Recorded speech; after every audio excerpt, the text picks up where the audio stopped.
Дома из фанеры и земляные полы. В Баймакском районе местные чиновники предоставили детям-сиротам квартиры, непригодные для жилья. По результатам экспертизы круглогодично там жить нельзя. Но у семей с детьми выбора нет. Сегодня прокуратура выехала на место, а по материалам прокурорской проверки возбуждено уголовное дело. Радмир Азнабаев продолжит.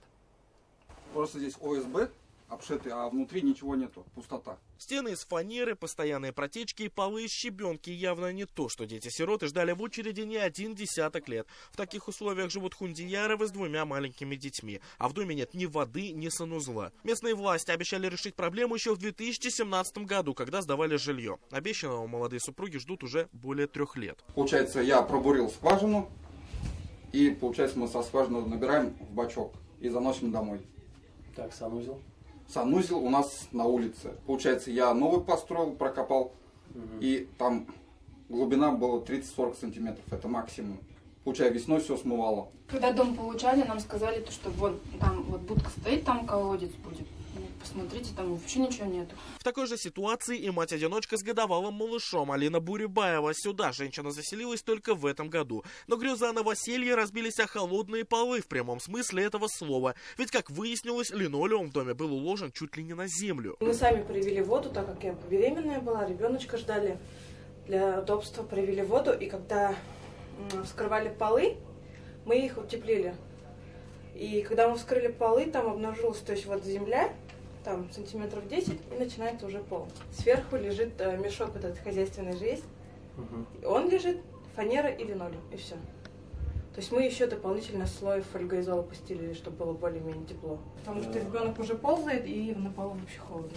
На проблему обратили внимание только после видеообращения детей-сирот в интернете. Следователи возбудили уголовное дело по статье «Превышение должностных полномочий» сразу же после прокурорской проверки. Ход расследования на контроле у надзорного органа. В ходе проверки были выявлены нарушения.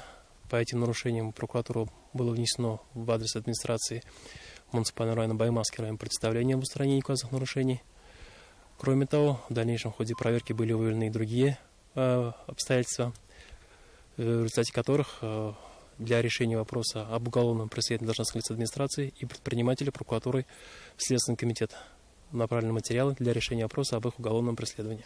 Эти квартиры в 2 домах купила администрация Баймакского района у местного бизнесмена. Сумма сделки почти 8 миллионов рублей. Квартиры передали детям-сиротам по договорам найма. По муниципальным документам дома каким-то образом оказались пригодными для жилья и даже соответствовали санитарно-техническим требованиям. А по факту люди заселялись в квартиры без удобств, да еще и с долгами. Когда мы заселялись, у нас счетчики были накручены до такой степени, что при заезде мне пришлось платить 20 тысяч, чтобы мне не отключили электричество.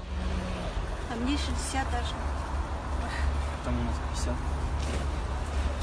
Нам сказали платить, потому что это наш долг. Нам пришлось платить. По результатам экспертизы некоторые квартиры признаны непригодными для круглосуточного проживания. Но семьям с детьми придется пережить здесь еще зиму, ведь большинству сирот податься некуда. По предварительной оценке на восстановление потребуется почти 2 миллиона рублей. Сейчас правоохранительные органы изучают всю документацию и допрашивают сотрудников администрации, чтобы выявить виновные лица. Радмир Азнабаев и Булат Магданов. Новости Баймак.